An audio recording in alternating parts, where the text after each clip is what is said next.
Our next guest from Wire is Luce and Eldon, and they'll go into more detail about how do you make a nice professional video. Let's have an applause. And let me get you your PowerPoint. Here we go. Is the sound work? You know what, we'll just we'll wing it. Okay. If it doesn't, hopefully the visuals are good enough for you all. So, my name's Lucy, and we've got Alden. I'll let him introduce himself. But my sort of background is as a TV host, and I've also done a lot of producing. I produce my own independent TV show. That's why I'm very supportive of anyone going out there creating their own projects and getting their sort of brand together.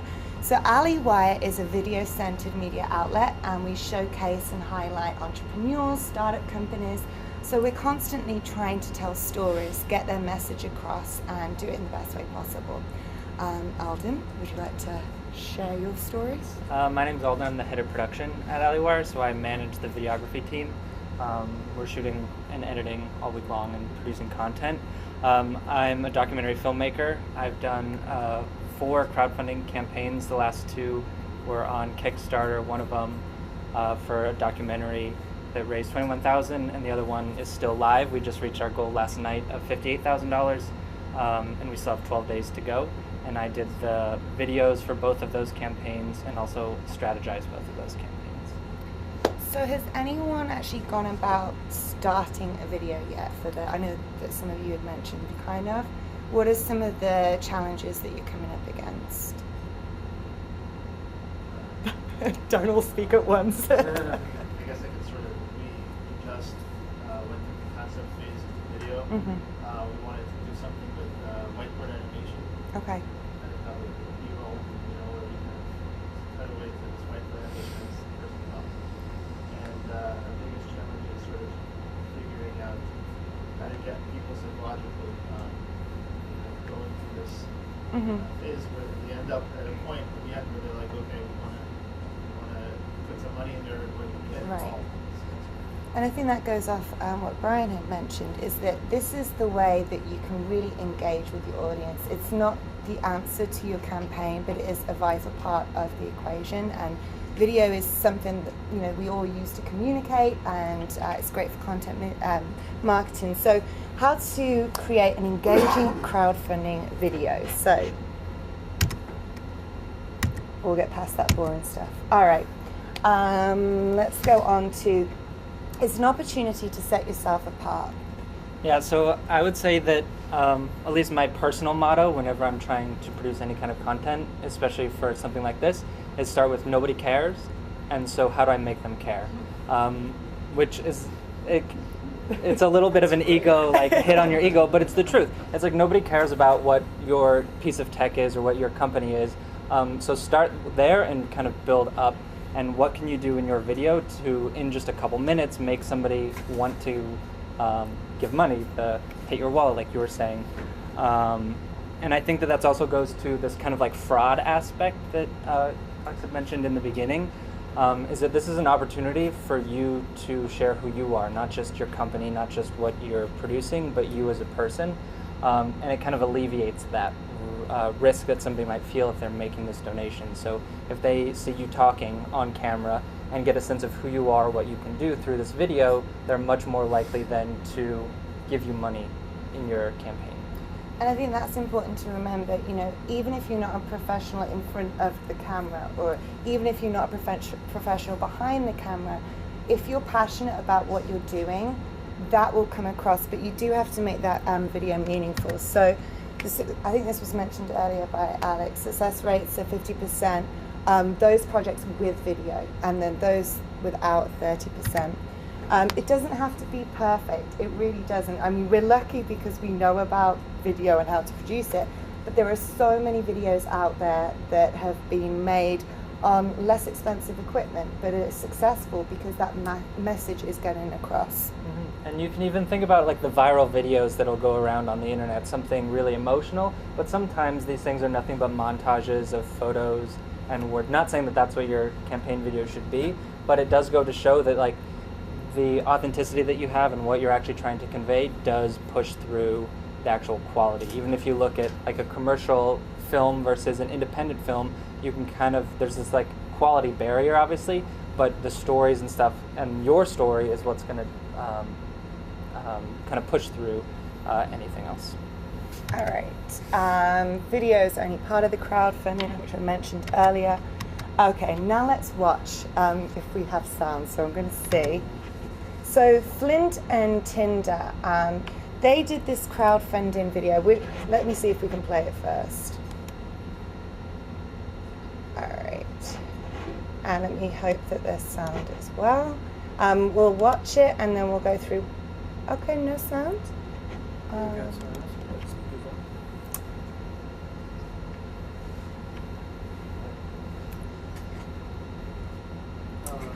I love this. We're talking about how to create a great video and we can't even get the sound going. Trust us, this is a good video though. So, Flint and Tinder is... Yeah. So Eldon, do you want to tell them what Flint and Tinder does? So he's going through right now saying that he went to underwear stores, the underwear department, men's underwear department in different department stores and looked at each of the brands, and none of them were made in America. None of them really kind of like fit his sort of, I guess, taste and stuff. So he has a really kind of like, good hook line at the beginning, and that's extremely important. You've got to grab their attention because a lot of the time, the first and last thing of your video is what people remember. So you have to make sure you get that hook line at the very beginning. His video production is really good. He has The a nice sound. shirt. He has a nice shirt. Did you wear that especially for this? No, but that was... A lot of great visuals. He's telling a story as well. He's showing us why this is important, why people need to be part of this. So this is their production facility, or this facility where they're making the underwear. They show the raw materials, or the thread and the elastic that they're using to make it. But what you really get is a sense that this person can make underwear. I believe that if this is his company, which is something, it's like very simple, and this is kind of what I mean by nobody cares, but you obviously know what you are good at and you know what you can do, but other people don't. So I have no reason to believe that this man can make underwear until I've seen this video and I see, oh, he actually knows a thing or two about producing this this product. And I think that that's one reason why this video was very effective. This is also a company that AlleyWire covered for full. And also it's important to get the name of your brand in there as many times as possible. Also don't oversell it, but do get the name in there so people can remember. We can then go on to Alden's video. Alden actually created a really good Kickstarter video, which will show you the visuals because we don't have sound, but we have the person to talk about it. So this is the one that I was just talking about today. So what I wanted to talk about with this video specifically is that obviously the process of creating this video was a little different because we were all filmmakers. These are the directors of the film. I have no like creative role in this film at all. There we go. Is it? All right. Yay! Oh, you have to turn on. There's an on button. Let's start. Are we recording? Do you have any shine alert powder to start the action? I'm Sabina Krangu, and I'm Siva Olban, and we're the directors of Letters from Baghdad, a documentary film about the brilliant and adventurous Gertrude Bell, sometimes referred to as the female Lawrence of Arabia. She was the most powerful woman in the British Empire, helping to reshape the Middle East after World War I. She drew the borders of Iraq, helped install its first king, and created the Baghdad Museum of Antiquities that was ransacked in 2003 during the American invasion.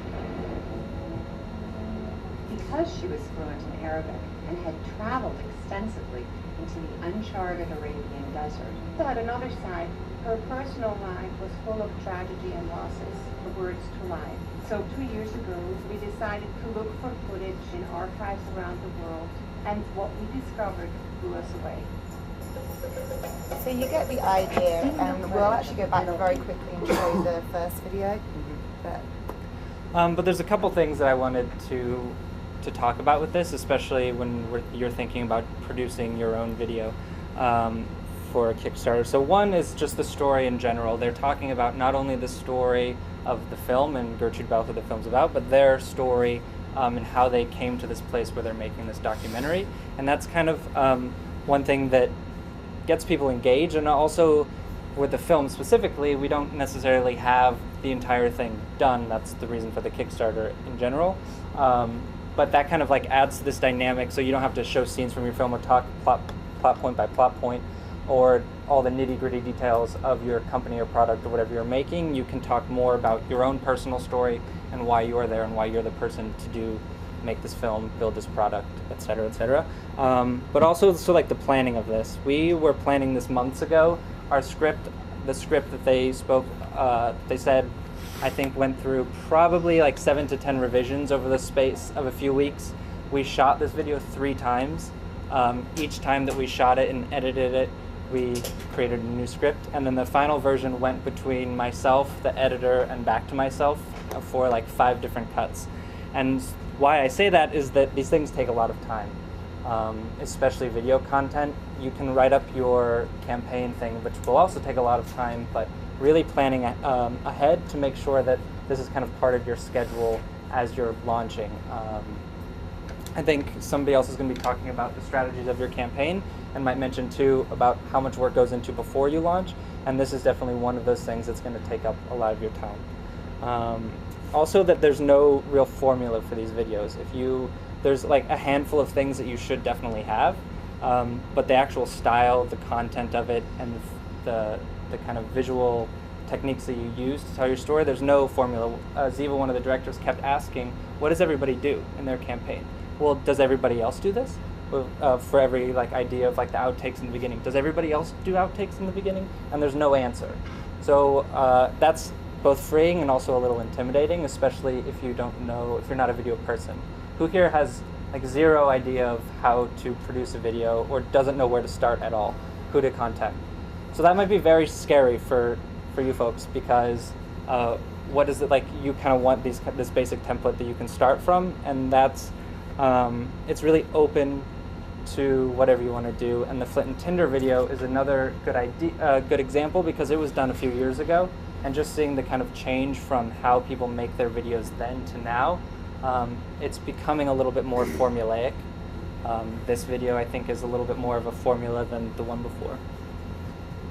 And I think that's, I mean, we're not going to, I know we're very short on time, we won't go back and show you the other one, you saw the visuals. The visuals are really important. Music's great, there's a lot of license-free music available. If you know someone who's in a band, you know, that sort of thing, incorporate that.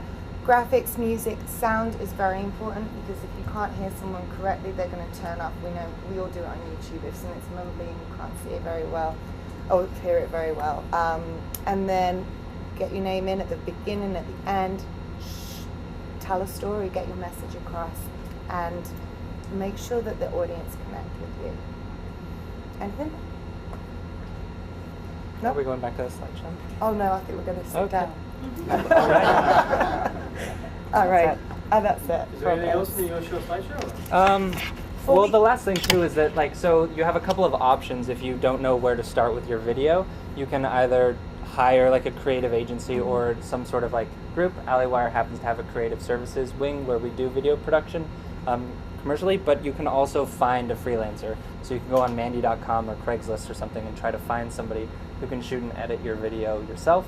If you don't know anything about video production at all, that can be a little bit more of a sticky, like you might not necessarily know what to look for as you're hiring these talents, whereas a production company will be that kind of filter for you, but it will be more expensive. Yes? So actually, it seems like the successful videos are shorter. Mm-hmm. Have you seen the longer videos succeed too, like let's say over 5 minutes? The other campaign that I did for another documentary, we raised $21,000, and that video was 5 minutes. How many people sat through and watched the whole 5 minutes? That I can tell you. And I think that goes off from everyone listens to the beginning and the end. If it was 5 minutes, I know I'm the sort of person, I'll watch the beginning and then I just put my cursor over and watch the end bit. So whatever you do, make it good at the beginning and hopefully the middle as well. But shorter versus longer. Yeah. Shorter mentioned it earlier. would be better, because even if the video is 5 minutes, even this video, we stopped it partway through because it's starting to lag, and that's kind of viewing habits in general. People will watch it for as long as they're interested in. So if you can get everything you want to say in the shortest amount of time, they'll stick around. It's only 3 minutes before the middle. Mhm. It started, right? Yeah. And our first one was over 5. And we're watching it because we love seeing it, obviously. But then, you know, we're so biased. You know what I mean? And now that's only 3 minutes and I saw it. Like, so I can imagine what people will think when they start watching. Do we have time to show that first one or not really? No. But check it out because that when you hear the sound, it's engaged. I think that's 3 minutes. It's about 3 minutes. And that goes really quickly because it's constantly engaging with the music and the graphics and its animation and everything. I'm sorry. It's also color. Yes, This wasn't- exactly. The Oculus one is actually 5 minutes. Actually, I went back. There's a whole Facebook talk, and the Oculus one up for $2 million. So their video Kickstarter, which raised 2.5 million, I think it's like 5 minutes. It actually sets the whole thing. Oh, it was 11 minutes. That was Oculus? The Oculus one, yeah. It was- He doesn't look like Peter's the CEO of Backers Fund. That was the first one he's ever backed this one. You're the first one that we ever backed this one. Oh, it was? Yeah, Dwight Peters from Backers Fund. I can introduce you. They have a syndicate of Kickstarter backers over 1,300 members who actually have been vetted to show how many they back. And the fact that there's 20 projects to make it into this single group. So he's a good person. That's good. Alright, so we actually have time. We're running a little behind schedule, but it's okay as long as everybody's learning and all the speakers will get a chance to speak. I mean, that's fine. It's not a big deal. From my own personal experience, I actually made a video for myself when I did crowdfunding for myself in Upstart. And it's hard to make a shorter video than a longer video, and because it's hard to pack all the information, only the necessary parts, under 2 minutes. And the guy, well, actually, my experience, actually, I had to buy a real professional video camera, like an SLR. It's not that much. Like it's $2,500. You can buy a real camera, and people think, "Wow, I have a camera. I can make my own videos." It doesn't work that way. And I have a professional photographer friend, and he filmed me. But the video wasn't as good as I wanted it to be because he just put me in front of like a white screen. He didn't have a microphone, and he just kind of did like one shot of me speaking. There was nothing else, and it wasn't that engaging. And if you really want a really nice professional video, I do suggest you go to people who actually work with video and they know how to cut the scenes, different angles, and make it more engaging, and it will pay off eventually. But how much is the cost? I'm kind of curious. What's with our stuff that we like produce. Well, that's kind of where that what comes in through production company. That's cost is going to be much different than an individual. Like if you go find somebody on Mandy.com that's a freelancer with his or her own equipment, you can definitely get something for under $1,000. But the kind of aspect of that would be that you should definitely know what you want to do exactly and know how to direct said person. Because costs can definitely escalate pretty out of control, and if you get somebody that doesn't know what he or she is doing necessarily, you might have to do it. I usually tell people 1,000 to 5,000. So Yeah. that's a typical cost. And yeah, I was just going to say on camera stuff, I know I've been hired to do Kickstarter and be the spokesmodel for it. So if it is something that you're not familiar with, in front of the camera, you can get actors to come on board. Really? You need one? Yeah. Surprising, right? Doesn't happen. There's a lot. All right. So for the next speaker is, let's say you do your research, you found the platform, Rocket Hub, you did the video, now you have to promote it. And that's the key aspect that a lot of people come to me is like, how do I get the crowd behind me? And so for our next speaker, I want to invite Howard from Crowdfund Buzz, and he'll be speaking about how do you get the word of the campaign out to the audience and to the media, and get people behind you to back you up. So please let's welcome Howard. And let me get you your presentation. Hopefully it won't be any issues like last. It was pretty cut, right? This one, yeah. There you go, and it's all yours. Great, thank you. Is that the last one or the first one? Okay. That's me. Hi, I'm Howard Sherman, crowdfundbuzz.com. Good evening. Okay, energy. There we go. Marketing is a daily event. You're never ever doing this once. It's a common everyday event. Buzz is ongoing. It's never ending. You're never done. You're never over with it. Crowdfunding is hard in general. Wall Street Journal had an article recently. Crowdfunding is like a full-time job, from the pre-launch stuff, the video, the platform, the perks, the pricing, the cost structure, and then that's daily. Then fulfillment afterwards. But during, it's buzz. And basically, we start out with chaos. What do I do? My biggest client's questions is, how do I get a video done? I'm going to get your card later. And it's like they fire and forget. They just do a campaign, set and forget it. It's going to cook on its own. I'm done. I'll have money. So it's like launch project, collect cash. No. That's my biggest point of education with clients is you don't just put the campaign out there and hope they find it. And good luck with that. And maybe if you get funded, you let me know. I want to put you in Guinness. The idea is that there's a whole structure behind crowdfunding and all kinds of moving parts to it, and each cog turns part of the wheel. Yeah, promotion awareness is a never-ending process with that. Okay, promotion. We start from, like as Brian said, a top-down approach. We got to the media. That's AP Newswire, different news services, bloggers, syndicating services, and get the news out there. Pickup comes from any shape and size and form. I've had clients get picked up the last week of their campaign if they're a month out there and they're on TV. I don't know. I've had clients get interviewed. I had CBS in Detroit call me last week. They wanted 3 or 4 crowdfunders to come on the show. Anybody in Michigan, South Haven, that kind of thing. And I got contacted all the time by magazines, online, print, everything regarding promotion from press releases. It gets out there and then it's out there forever. SEO kicks in. They can Google the topic and then up you come, the product, the service, the offering, the nonprofit cause. So press releases are still very powerful and they still work. That gets you to a lot of people at one time, possibly. Bottom point, social media, that's going to be also critical before, during, and after a campaign because it keeps people engaged. During the campaign, you can talk before you even launch a campaign, and then you do like a round 2 or round 3 campaign, you have fans and followers already with you to kind of be along for the next ride. Like this lady over here, did a great job the first ride out, did better the second time out, and probably will kill it the third time out too. I have a hunch. Okay, let's see. How to create buzz. That's press release, media outreach. That's where we get out there to the masses. Along that's social media. A lot of people don't know how that works. Social media is great. We do a lot of that for our clients. A lot of them don't have followers, they don't have a Facebook page even, or they have like 12 likes and they're not there. Let me just take a quick segue here and show you how powerful that can be on our own website. I didn't put this in the presentation, but roll with the punches, right? That's what I do when you type 2. You just go do that. Oh, that's interesting. Yeah, type too fast and you can't see what you're doing.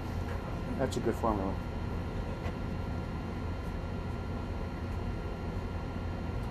Right on. Okay. I'll go up here real quick. I'm going to do here the picture being worth 1,000 words kind of thing. Oh, here it is.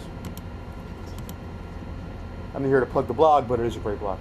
Okay, this client got a number 1 ranking on Google from what we did for him with Facebook.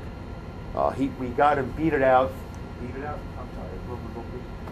He beat out a published travel guide in print on someone's website. Our Facebook promotion got him a Google #1 ranking over publisher websites. This stuff works in many ways. That's just one way among many ways that social media really can kick your campaign up a notch or 2 from SEO rankings that are organic in nature and get you up there and listed, and then you get click-throughs right from Google. Other times people will like and share and pass it around. It goes viral. That's always our best outcome. And then Twitter, retweets are awesome. My followers are over 10,000, and then followers follow me, and then they retweet that. Then this is cool. I'll retweet that too, and then this thing spreads. So definitely powerful as social media out there. Ours, yours, everybody's. The more, the better. The network is going to be critical to that. Okay, this is mine. Okay. PR firm, that's kind of what we do, or some people hire a full-blown PR firm from the old days, and they got them quick to speed with crowdfunding, but they still don't quite get it but definitely do something and don't do it yourself. A lot of people go, oh, I'll go to PR Web, I'll do a press release, it's a train wreck, they don't know what they're doing, they pay all kinds of money, they get no results at all, they're very frustrated, and their campaign's running out of time and they're nowhere. So go with a firm of some sort. Track your traffic, measure. As you always, you're going to be promoting daily, measure daily. What's happening here, who's clicking through, where are my backers coming from, who has backed me at what level, why, when, and where. Always want to track your results and make course corrections as you go along. Engage your backers, and backers that might want to back you. You want to have a conversation with your people on the campaign itself through the comments section, activity. Everyone has that. Either Rocket Hub, Indiegogo, Kickstarter, there's some way to like keep people up to date. They can comment over to you, you can comment back to them. You want to engage your audience at all times. Keep that buzz going on the page. Your actual campaign can't get stale. And so many people I see run their campaigns, they, again, set it, forget it mentality. They make no comments, no updates, no status reports, no improvements, no nothing. It's just like, you hear crickets where the campaign's concerned. That's a very big mistake. That's like the last point too. Always update it. Comments, updates, pictures, status reports, videos. Always keep it fresh, because your backers are going to like to see what you're up to, how they're doing, how they helped you do it, and then they might get you more refers. They'll spread the word for you, and then again, energy. Always buzz. Press releases. Where's it go? Everywhere on the web, especially. We got out there to news websites, TV, radio.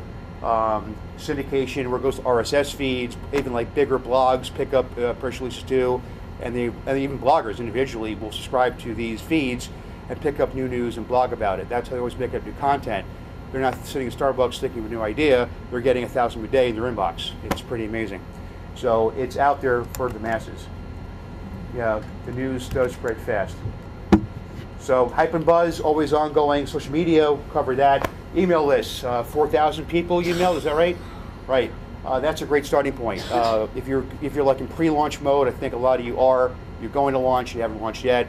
Build your list. Build your social media circles, build your Facebook fans, build your Twitter followers, build your mail list, start a blog, bring on continuous and build channels of connectivity every chance you can. There's not one thing that works in crowdfunding, it's a lot of things. Work in different ways, so do them all. High visibility will come from many different channels. If I talk fast, I'll be done like in 5 minutes rather than 10 minutes. Okay. I didn't go through the bill yet. Okay, let's see here. Okay. Here's one of our guys, number one on Indiegogo, featured as one of the featured projects. We've done it before, and this wasn't an accident. It wasn't like this guy's killing it. He's doing everything right. He's active on his project. He's continually engaging his people on it. He's out there on Facebook. He has cool swag to give away on his perk levels. He's doing everything right. So this is definitely how you get there. Is a lot of different things happening at once. People say, how to get into Indiegogo top page? Here's how you do it. This is the Indiegogo thing. The GoGo Factor, we cracked the code. Kickstarter is similar to some degree. We haven't cracked their code yet, but we will. Just a matter of time. It's basically the same kind of common, factors as even Google. Google will reward a web page a higher ranking by keeping it fresh, adding content, always adding new blog material. That same totally applies here. You're always going to want to update your campaign, whether it be Indiegogo, Kickstarter, etc. But Indiegogo especially, this is the code. And it will apply to any other campaign too, but this is how they rank projects higher and higher. But this does apply everywhere else as well. Update continually, every day you're doing something. Add additional team members, encourage people to share. There are referral buttons in the Indiegogo thing, and you can click that, and then they share it. In fact, referrers can lead to even more referrers, because that can really like spiderweb for you. And that's a whole other side conversation we can have. Things over and over again. Any questions? I told you, Red Bull, 5 minutes done. Gosh, I talked that well so fast. All right, no questions at all. Yes, please. So, how do you manage to get a lot of those followers? Those followers are impressive, 10,000. Is that like just content? A lot's content. Like we'll tweet about a new film project in Los Angeles, and then our keywords, again, this is like, one part art, one part science, our tweets attract people. In fact, I'll go back over here, and that answers that question very nicely. People searching for a certain keyword in Twitter, or a certain interest, or certain like, a certain trend, they'll pull up our tweets in their searches. Hey, this looks pretty cool. And then, bam, we get followers. And then, depending upon where we are, number 2 poll in Twitter for that keyword at that time, number 1 poll on that keyword for that time, and we're doing this all day long. We're doing it on crowdfunding topics, technology topics, medical research, whatever, the topic du jour, if you will. And then that builds our follower base every day of the week. Yes?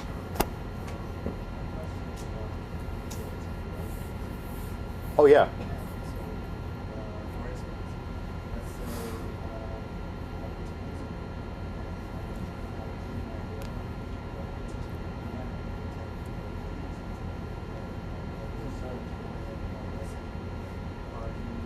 $10 billion results later, right? Exactly. Yeah, it's too generic. You have to. This is not an SEO class. I get it, but not to get totally way off scope here. But that's an SEO class.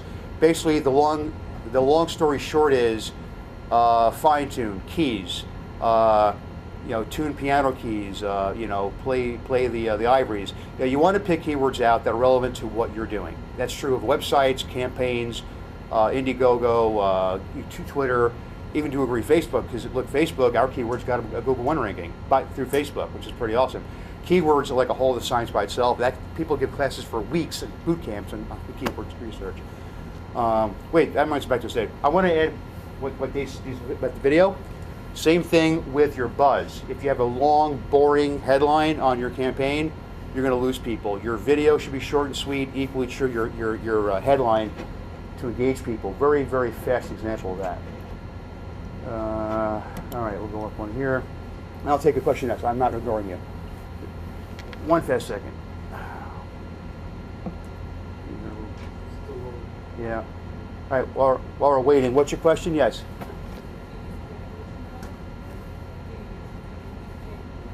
No, we don't. We're purely organic. Except for the PR, news wires, because that costs us money to get out there on the AP Newswire.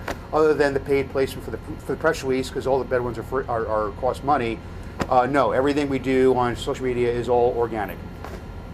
And that too, like our Facebook ranking was all done through our own efforts in house. We didn't pay someone to do it for us. We didn't. It happened all by itself in the wild, you might say. All right, here's one real quick. Nice kid in England making fudge. Killed his goal. 2-line headline. Wicked British fudge. 2 years ago. Female dyslexic entrepreneur. It's intriguing, right? I mean, that's it. The headline should be as short as the video. And keep it simple. Get right to the point. What is this? What I want to go here? What's my stake in this?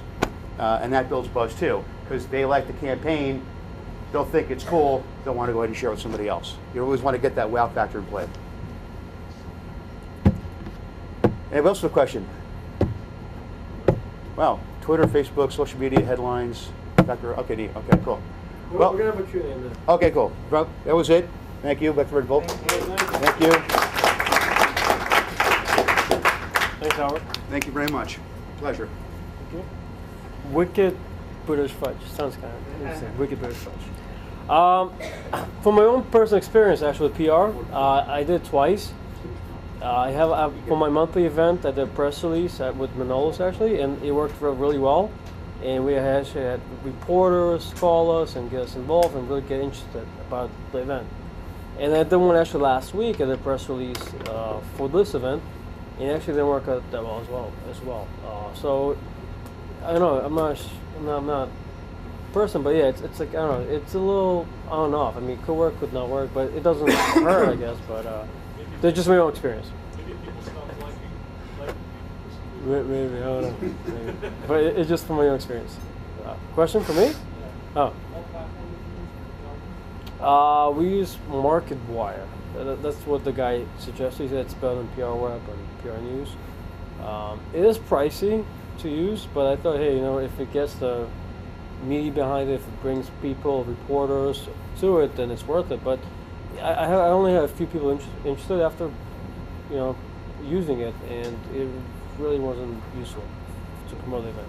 It's worth noting, once you send out that market wire, over 200 different sites are going to point back to any links that we put in the press release. So that right there just will boost your SEO. But if you're doing events like one-time events, it's not. It may not be worth it. Yeah. Maybe.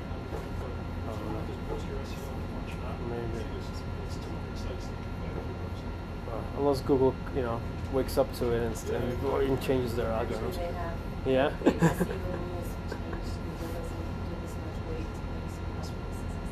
Yeah, I mean Google changes the algorithms every week, so it's different. But anyways, we have one more speaker, and this speaker is actually I'm very interested in it because I feel like a lot of people, I go to a lot of events, don't really think too much about IP protection.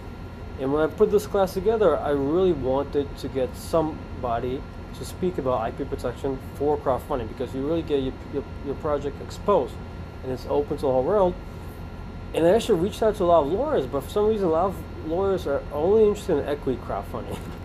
And very few actually also think about crowdfunding and IP protection. And I don't know why, but I feel like it's such an important part of when you launch a campaign to actually think about patent protection, trademarks, and protecting that IP, because if you're successful, there'll be other people imitating your project the next day in China. And that's something that Mark will speak about right now, and I'm very excited to have him on board. So let's have a round of applause for Mark. Thanks, Alex.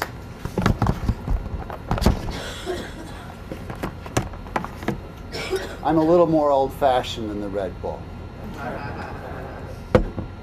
You have a slide? Yeah, PowerPoint. Let me get the slides. I'm sorry. Pull it up. Let me get the. Give me a second. There we go. Okay.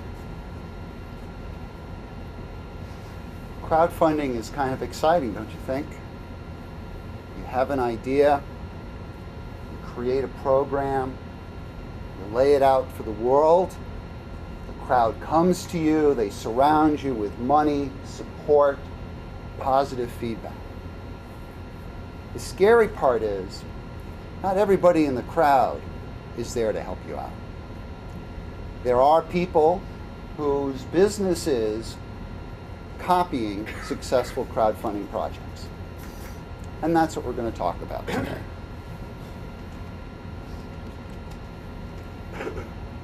The way you protect yourself is with your intellectual property. And everything you need to know about intellectual property is right here. Coke is the king of intellectual property. They protect it with 4 items that are essential for every crowdfunding project. There's the copyright on the images. Nobody can copy their images without their permission. There's the trademark on the name. If you ever want to get sued, put this name on one of your products without Coca-Cola's permission. The technology, you may not think there's much of an invention here, but the technology in the bottle is protected by utility patents. And actually the shape of the bottle is protected with design patents. Those are the 4 sort of tables to your intellectual property legs to your table. So how does this apply to a crowdfunding project? I have here an olive clip. Actually, this is not an olive clip, just a second. I have here an olive clip. No, I'm sorry, this is not an olive clip either. I have here an olive clip. And I know it's an olive clip because Patrick O'Neill, the president of Olive Clip, sent it to me. So I said, Patrick, I need some show and tell for my talk. He said, well, how about if I send you an original and 2 counterfeits? I said, that would be perfect. Olive Clip designed this about in 2011, I believe. They went through 100 iterations, 3D printing, adjusting the shape, adjusting the technology, getting it just right. They launched on Kickstarter and raised $68,000. They took that money, they delivered a very high quality product. Apple was so impressed, they started carrying it in the stores. And last I checked, they'd sold over $10 million worth of these. The counterfeiters noticed, and they bought one. They were a backer on their project. And once they got it, they made copies and started selling them at 1/3 the price. Holoclip, fortunately, was prepared. That's a counterfeit listing on AliExpress. It's a Chinese-based website that sells into the United States. They copied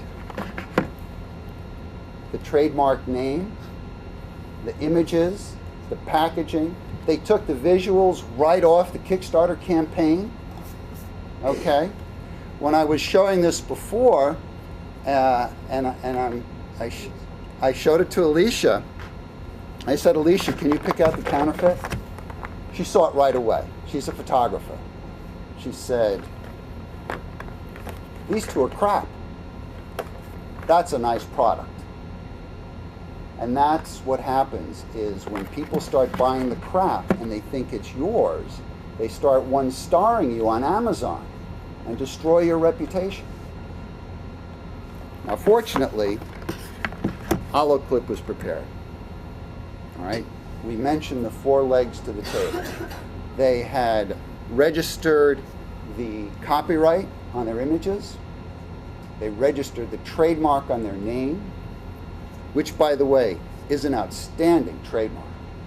If you put Holoclip into Google in quotes, you'll see over 1 million hits, and it's all them, which makes it very easy to find the counterfeiters who are using your name. Does that make sense? Pick a good name, put some time and effort into that. They also had design patents on their shape and utility patents on their technology. And they didn't file just in the US, they filed internationally, including China, where they actually do respect intellectual property. So they were prepared, and when the counterfeiters struck, they struck back. They hired a professional monitoring firm, Mark Monitor, who would scour the web looking for counterfeits, verified they were counterfeits, took appropriate action, and the counterfeits were taken down. This is a never-ending process. One pops up, and about a week later it's taken down because of this monitoring service. Now that sounds great, but it's not cheap.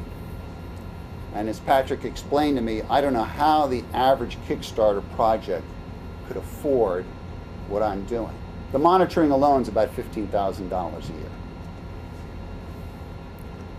So since many of my clients are on Kickstarter, my patent clients, and many are faced with this counterfeiting problem, and the cost is just too much to start, how do you deal with it?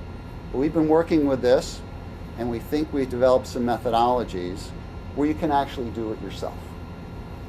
And it turns out that all of the major selling sites have a complaint department.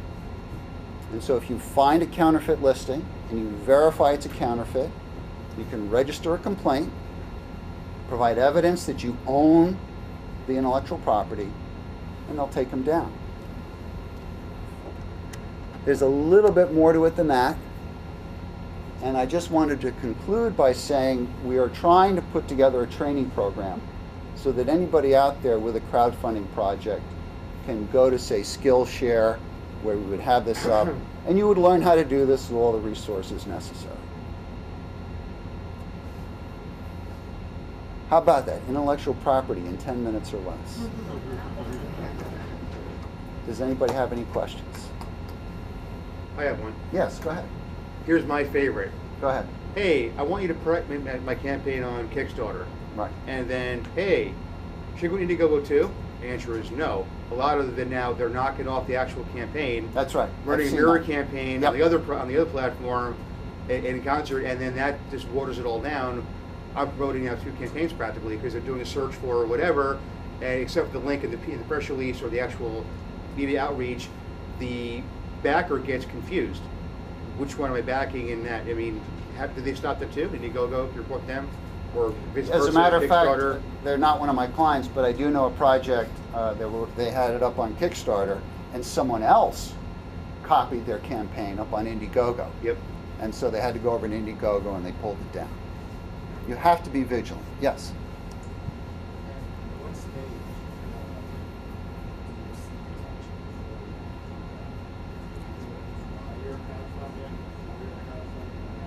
You want everything in place before your project goes live.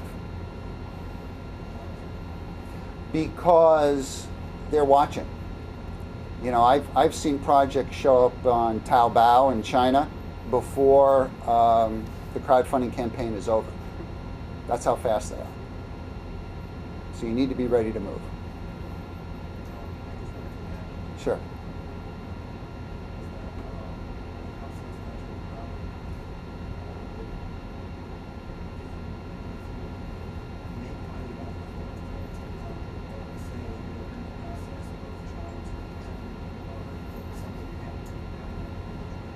Yeah.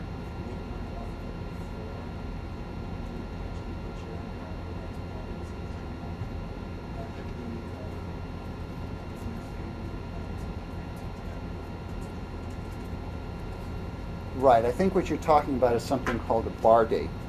And this is particularly true with patents. If you offer your product for sale, and running a crowdfunding campaign would count as that, in the United States you have 1 year to get your patent on file. Similarly, if you make your idea public, in the United States you have 1 year to get a patent on file, but the rest of the world is gone. There's no grace period in the rest of the world. Once it's public, if you're not on file, you've given it up. In the back, yes? What are the costs associated with both crowdfunding? That's a great question. The copyright's the cheapest, and you can pretty much do it yourself. You go to Library of Congress, you upload your images, you pay some small fee, I forget what it is, and your copyright is registered. Next comes trademarks. That's also possible to do that yourself. The reason why you would use an attorney to help you with that is to make sure you have a good trademark. But you could certainly register your own trademark. That's well within your capability. What's that? Internationally or no? Internationally, I suppose you could, but why spend all your time figuring out how to do that? Just hire someone that'll do it for you. Yeah. When the attorney, he did the whole title search to make sure that my name was good, nobody else out there using it. You go to USPTO, US Patent Office, and use the tool like ISO's PC. Yeah. There's other filing fees. That's right. That's right. When you get into patents, now you're talking some real money. You can theoretically do your own provisional patent application, but just so you know, I charge $1,900 for provisional, and but that only lasts for a year, and before that year is out, well, if your Kickstarter or your crowdfunding campaign is a great success, then you move on to the more expensive patent applications, which can run $8,000 to $15,000. But if it fails, you've avoided that cost. Okay. Yes. If someone, let's say you didn't protect yourself, but you were the first to actually begin marketing that this is your product, this Right. is your service. Yeah. Is there protection for you in a sense because you were the first to market? Nope. So if you're out there and then someone patents it, they could say stop doing that. Like That's a more complicated question. right. If you're out there, they can't get a patent. Okay, so if you're out there doing it, they technically can't patent your product. If Right. You didn't protect yourself. That's But right. They can make an alteration and patent that. Yes, they can. Okay. Yes. You know, in this book that I was telling you about earlier, licensing, because that's what I was reading to you. Right. Right. Is it true I mean, it's great that provisional patents give you a year to see if your product has limits. Right, potential. right. But I read in this book that even though you have a provisional patent in place, what really matters and what really counts is who gets it on the shelf first. Is that true? Well, I think there's a lot of questions wrapped up in that, but yeah, you want to get your product out there. Because it's just little old me. You want to get it out. Yeah, sure. Is in the lingerie industry, and there are tons of lingerie companies that are bigger than me. Right, right. And so I just read in this book that at the end of the day, what really counts is who gets it to the shelf first. I just want to know if you believe that to be true, but it sounds like it is a two. In the sense of being commercially successful, you want to get out there as quickly as possible. However, if someone rips you off and goes out there and is a smashing success, and you have the patent, that'll work. You can take all their profits away from copying your idea, even though they went out there more than you did. Yes? Is there any benefit to getting a state trademark versus a federal trademark in terms of establishing first use or something like that? Trademarks is a little outside of, I'm pretty much a patent guy, but I certainly wouldn't rely solely on a state-based trademark, but you should talk to your attorney about that and figure out an overall strategy for what you're going to file where. Actually, I just wanted to say I'm not sorry at all. Right. But I did file trademarks on a company myself. It just happened that we filed no opposition, so we didn't done. Basically, from what I understand, it's much better to file in your own state. And if you do it only in the state, and somebody else does it in another state, you're going to run into problems. What you need is, for that to happen, you need evidence of interstate commerce to show that. So we had an app, it's very easy to show that the logo of the app is actually virtual. That Maybe one more question before we open it up, right? So, let's say you didn't file a patent, or let's say you did, and then much bigger guys just ripped it off anyways. Right. You're a small fry. Right. To fight a big guy, couldn't you just bleed you in attorney's fees? You wouldn't have Depends upon how much money's at stake. Remember BlackBerry? Yeah. There was a little guy with a patent. They tried to blow him off, and he wound up with $1 billion. Okay? So, but he had backers. It's an investment, and there are investment funds. If you have an infringed patent that's valid, there are funds that will support the litigation to go out and get justice. Good. Thank you. Thank you.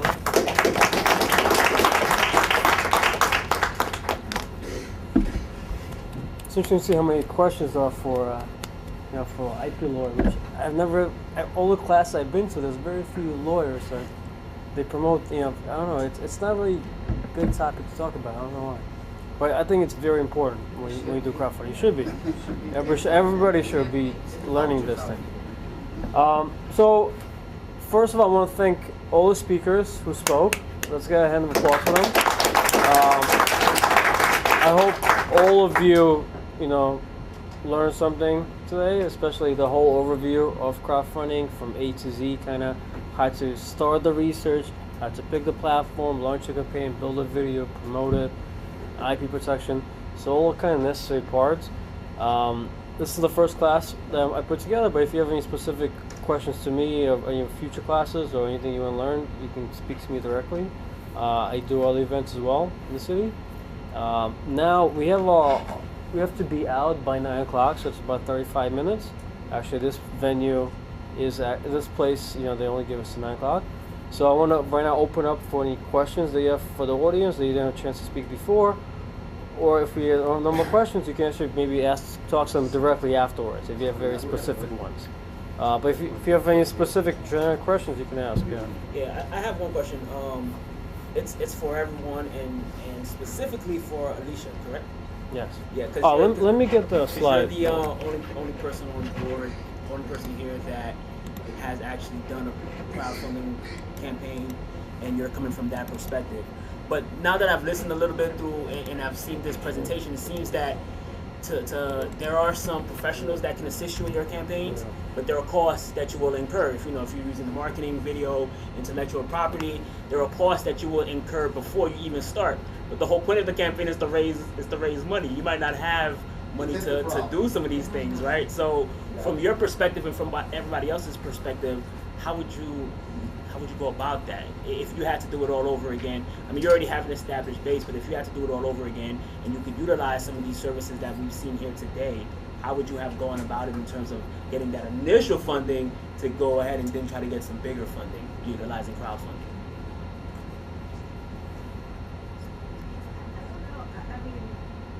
I really take the approach of do it yourself, but I'm also coming from the point of view where we have the capability in our studio with all the professional photography, video, and audio equipment to produce our own videos. We've worked with storytellers in the media for over 20 years, so like in that respect, I definitely, like if I were like a different kind of professional or nonprofit, definitely I would hire that out. I think that your video and your visuals are probably one of the most important parts of your campaign, and it's the first thing that people are gonna click on is that video. And if your first like 10 seconds aren't interesting, they're on to the next thing. So I think that like if we're gonna invest anything into like depending on your budget, that investing in a good videographer that has some experience and that has a bit of a reel to show you, I think that would probably be the most important thing.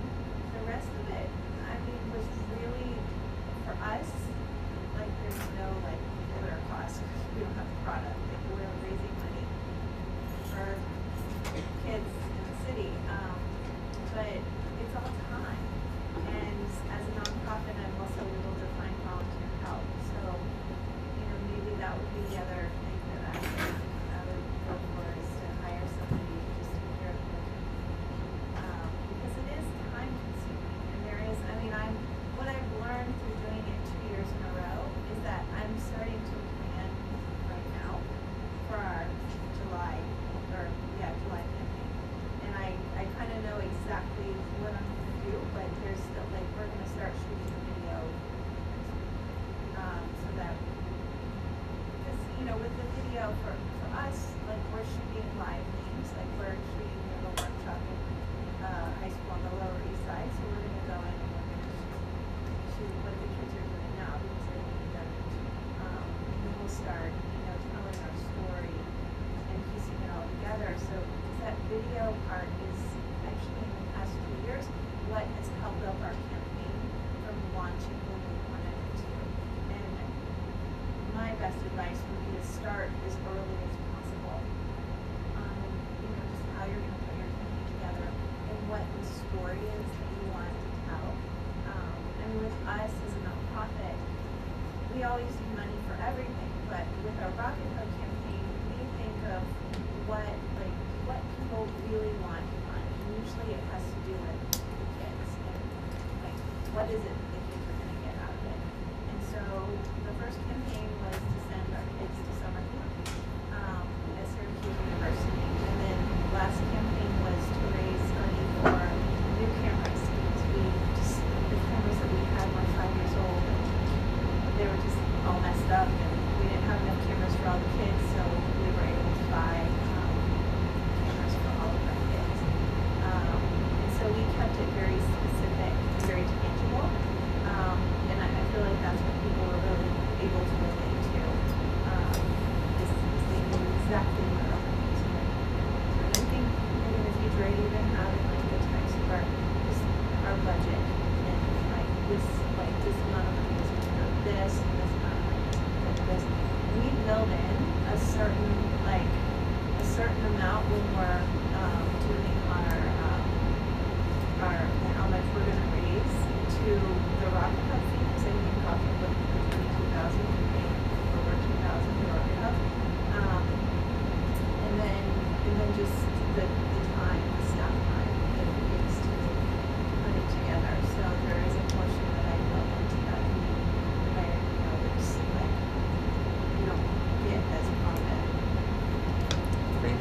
Soma. And it's in detail. It even gives like coding to the splash pages that they use and stuff. And the gist of that is how much work went into before the launch. And the video is one piece of that, but it's one of like the biggest, like, so the last two campaigns that I worked on implemented that idea much more than the first two, which were really hard, and it made it a lot easier because it's really easy to do your page and then hit launch right away, but somebody was mentioning like your network, so the list that you have or something like that, that building all these things takes so much time, and if you're doing that in your 30-day limit while you're live, you're wasting all that time when you could be going beyond that in those 30 days. Bring up, that's why you're doing a campaign, is to raise money. So then how do you have the money to get the video? So I've been in the position with the TV show that I create and produce. I did that independently. I started off as a web series. Then I wanted to get money to help fund it.